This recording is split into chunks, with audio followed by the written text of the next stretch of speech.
All right, what's up, everybody? Let me show y'all some magic here.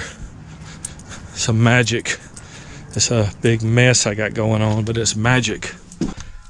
And right now, what I'm doing is I'm working on hooking up the washer dryer outlet and the refrigerator outlet.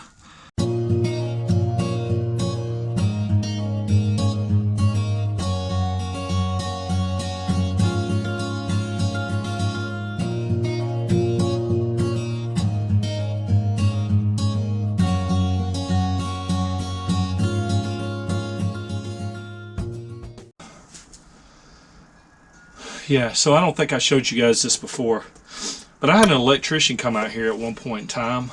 Stephanie had some work done to the house, and I was looking in the back of his truck.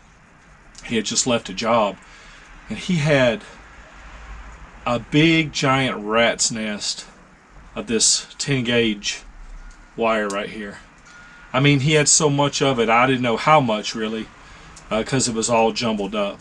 But it was all brand new, and it was from, like I said, a job that he had just done. And I asked him, you know, how much he'd take for it, and offered him 50 bucks, and he took it. So I probably got 1,000 feet, maybe more, of wire.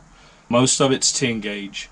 So instead of going out and instead of spending $1.50 a foot to buy, you know, the stuff that's already in a sheath, you know, like the marine grade stuff, which I do have some of that marine grade wiring in here, but I bought it way back when it was not $1.50 a foot. So yeah, I've got this wire, and I've got this blue conduit right here.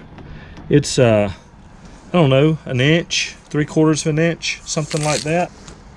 Flex Plus blue, UL rated. I don't know. I'm thinking it's probably about an inch. And I got, I think, about 100 foot of this off the marketplace, and I paid $25 for it. It was brand new. So what I'm going to do is I've started bundling that 10 gauge wire, and I'm going to take two separate circuits and wrap them up, and I'm going to run both circuits through this conduit, and that's going to be the circuit for my washer dryer, which is 10 amp, can handle. This is THWN, so this stuff can handle 30 amps. I won't need near that on either one of those appliances. I think the washer and dryer is something like 12 amps, and the refrigerator is very, very low amperage as well. So yeah, I'm just going to run this through the blue Smurf conduit, and then from the rest of the way, I'm going to put each individual one in some of this irrigation line, and that'll go, that'll run all the way down to the actual boxes, and then this will just come out. Since I've got my conduit where I want it, I know it's going to come out about right here.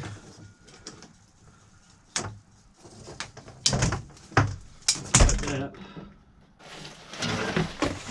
See if I can get these through at the same time. Looking pretty good.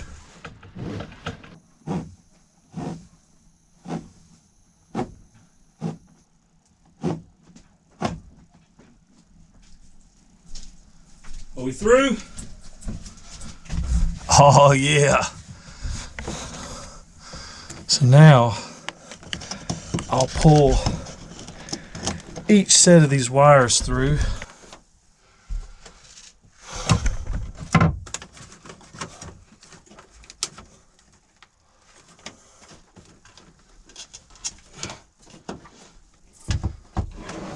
And then these are going to drop back behind here.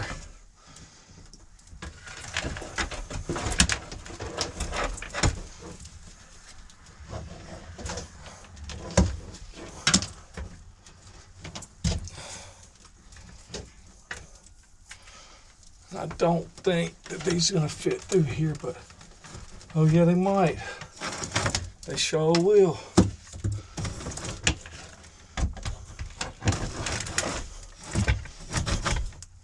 Sweet. That's how that works right there.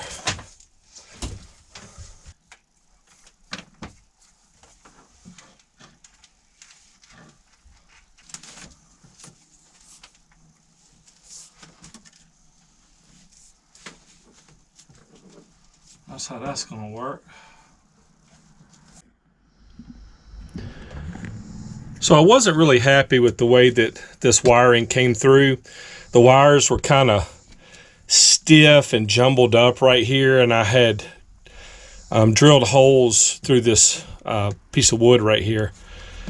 So what I did was I went ahead and just chopped out a little bit of this this 2x2 right here, and then I just ran the wires in conduit, making sure to keep my 12 volt wires and my 110 wires running through separate conduit. And then they just run right down back here behind the bed frame. And then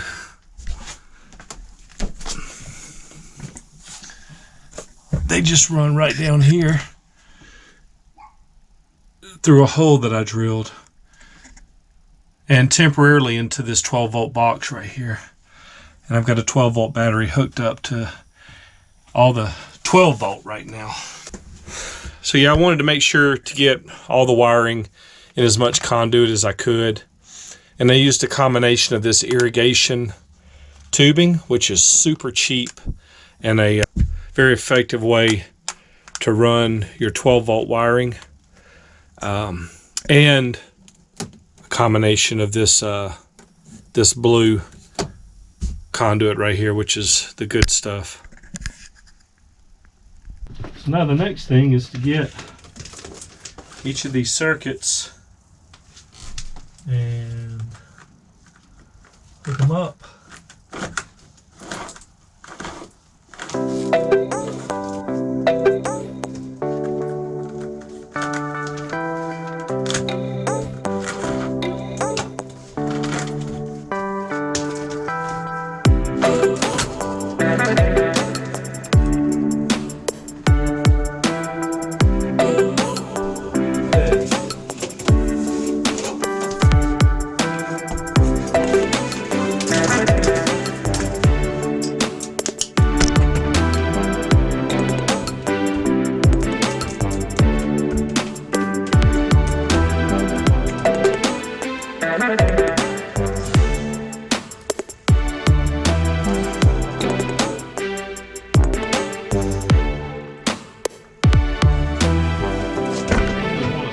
Portion of this wire really going into this black thing. Really just the part that's going to be coming through the wood here.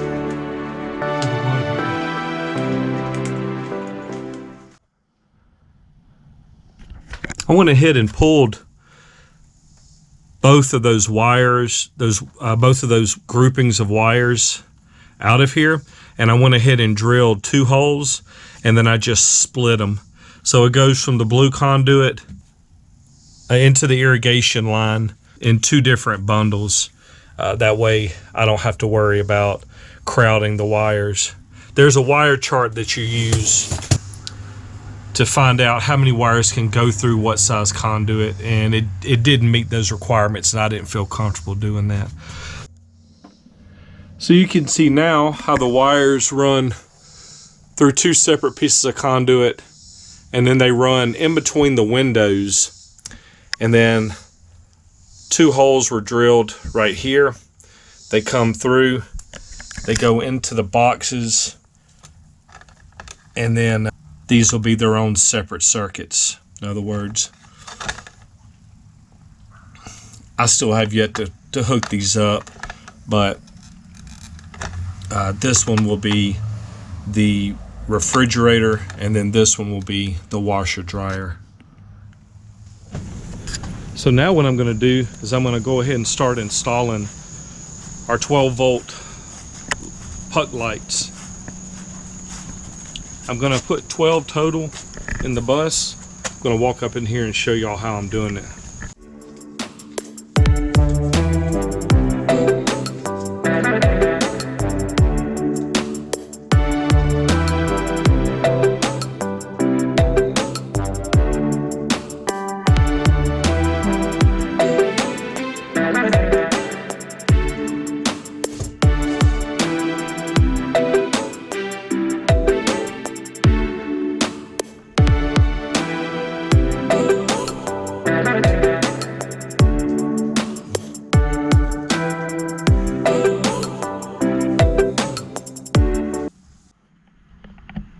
So I'm starting with this light right here, and I'm basically just taking the positive and putting it into one of these little boxes right here that we've got. I'll put a link to these down in the description, but these are alternative to using a wire nut. So I put the positive from the light in that, and then I run a positive wire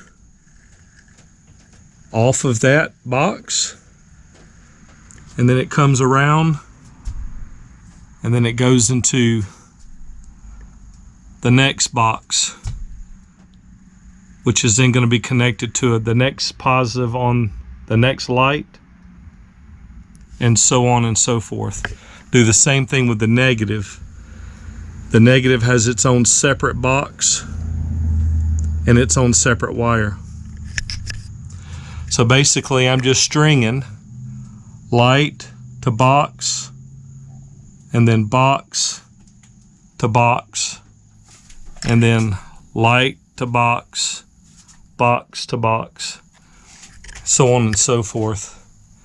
So when I first started laying this out, I knew that I needed to come out over here on this side so that I could run it down to my switch. So I started over here, and I figured out that I was just going to run my lights like this, from the right to the left, from left to right, right to left, left to right. And you also need to make sure that you have enough slack to get in between your hat channels or wherever you're going to put your lights. So what I've done is I've taken some of these PEX clips and just clip them every once in a while, and I just take my slack from my lights and I've wound them up in there so that they don't hang down really far. But yeah, this is called wiring in parallel. So positive to positive, negative to negative, and that will go all the way around and through.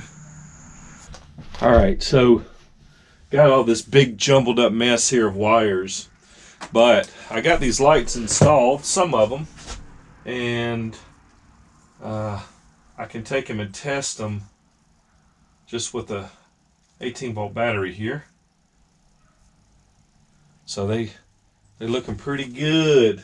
I've got 4 more to put in, but right now what I'm going to do is I can't stand all these wires hanging down, because every time I walk through here I hit my hat on them or hit my head on them.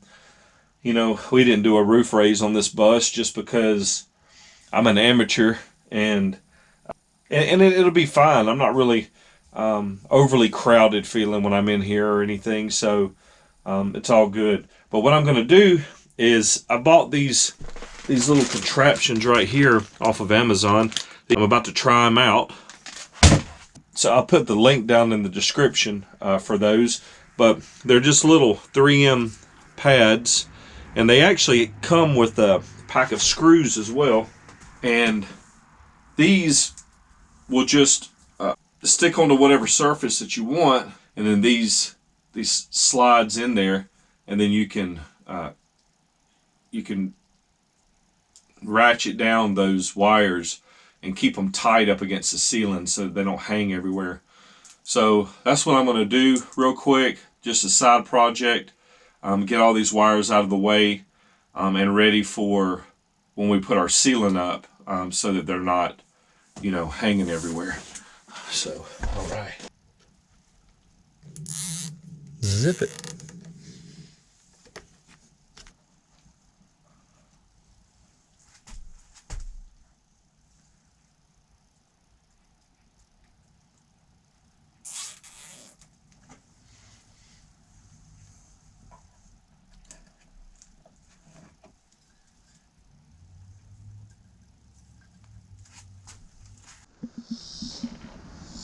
All right, got most all of the 12-volt lights up. Very easy to do. Do not let this intimidate you guys, but basically I just started right here and then just wound the wire in between the hat channels, just like this. I started, like I said, back here, wound around until I got to right here. From right here, you can see the wire comes straight through a hole in this piece of wood, goes straight down into this switch right here. And then what happens when I click this switch? There you go. So we got lights all the way down.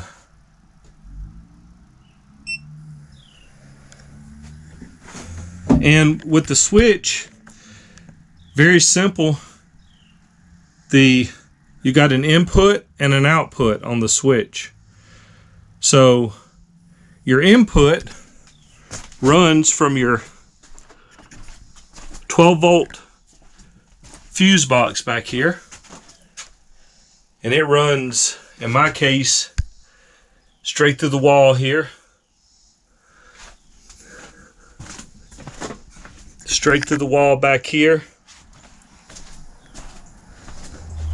and then into the input of the switch. That's what powers the switch. And then the output goes to the end of your light, your last light. So this is my last light, and my positive and my negative go into the positive and negative output. There's actually 4 terminal screws in here that you have to connect. You got a positive and negative input, positive and negative output. So very simple. And then what happens is you constantly have power flowing through this switch, and then when you press the button, it just opens up the circuit and allows power to run straight up through here to your output. And I've got these lights strung so they're positive to positive, negative to negative, positive to positive, negative to negative, and then so on and so forth, just like that, just like that. Very easy. I'm telling you, I was super intimidated by this when I first started thinking it out or trying to figure out how to do it, but it is so easy. Just, you can do it. That's all I'm trying to tell you. Anybody can do this.